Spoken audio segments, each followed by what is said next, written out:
We'll start, Joel, with some of Mark Ogden's angry anti-Manchester United He looks tweets. happy there. After 6 years of bad decisions, poor recruitment and managerial mistakes, this is where United are now. A goalkeeper who's living off his past reputation in David De Gea, defenders in Phil Jones and Victor Lindelof who are simply not good enough. A midfield of Fred and Andreas Pereira that is the club's worst in living memory. It says everything about the Malay and short-sightedness at United that Jones, Ashley Young and Jesse Lingard are still at the club. Mark, let's start with you, and we've discussed this a lot. We could fill a show once again with how bad Manchester United have become and how it's come about. But let's try and turn the page slightly and talk about how do they plan to fix it? Well, they've got a plan. They keep telling us they've got a plan. It's a cultural reboot, a cultural reset to bring the kids through, to get rid of the failing players. But you know, the plan is working to a certain extent. They're getting some better results, but then they're getting bad results. I think that you look at the top, you know, Ed Woodward has been the man. He's been the consistent thread right from the outset of the post-Ferguson years. And, you know, Ed Woodward has made some bad managerial appointments. He's overseen some terrible recruitment of players.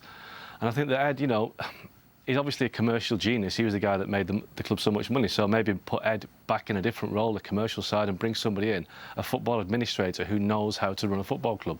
And then his first decision would be to get a new manager or a new coach, because for all of Ole Gunnar Solskjaer's popularity amongst the United supporters, he's not qualified to manage that club. He's not a coach of the ilk of Jurgen Klopp, Pep Guardiola, Mauricio Pochettino, who obviously is available.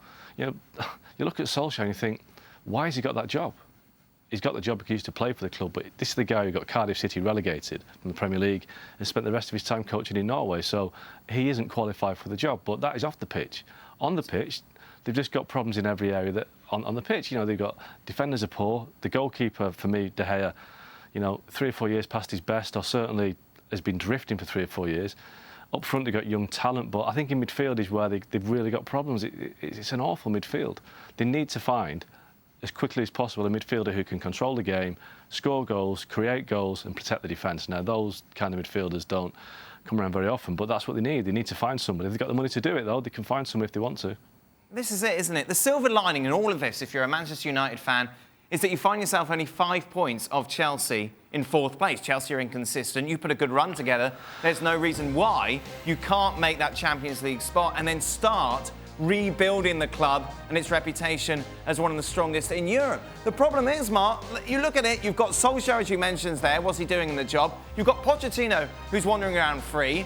Why isn't anyone at the club saying, right, here we go, we'll get Poch in tomorrow, we'll pull the trigger over the January transfer window, bring on 2 or 3 big names, make that push for top 4. There we go, Champions League, we're back in the game.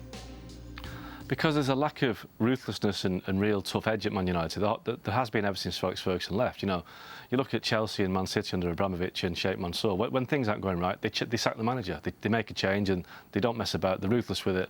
Now, Man United's post-Ferguson, they hung on with David Moyes for too long. They hung on to Louis van Gaal for too long. And Mourinho, they could even have got rid of Mourinho in the summer when he started complaining about everything that was going on at the club. So, you know, I think that they have to look at it and say, things need to change. There's no point waiting till the summer. That's another year lost. Because you're right, Dan, they are 5 points off the top 4, so the gap is not a massive gap. But this, in the rest of the season, they've got to go to Anfield, they've got to go to Chelsea.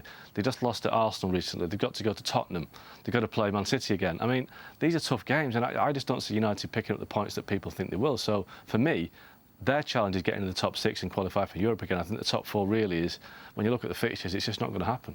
How depressing is it, Jules, if you're a Man United fan and now all of a sudden top 6 is your target? If I heard the phrase cultural reset as a United supporter, you want to put your foot through the TV screen. What are we? You know, a Real Madrid, Barcelona, PSG, Juventus, they wouldn't go through this. They would get rid of their manager, they'd get on with it and get things back on track. But United are dragging their heels so far, you wonder how much this is going to be an obstacle in them moving forward in the future. It's a huge obstacle, and you're struggling to see where they could be in 5 years. It's certainly not back at the top. I think there's an issue with the ownership. I think the Glazers are really not bothered or that much bothered about winning trophies or getting back to the top, clearly.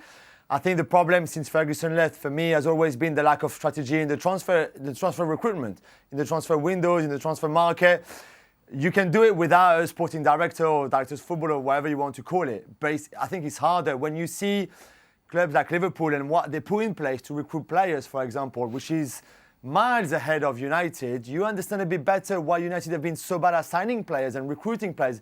Yes, some have worked, like Martial to a certain extent, but most of their signings in the last 6.5 years have just not been good enough. And I think the lack of structure in that department, the lack of leadership in that department is costing them massively as well.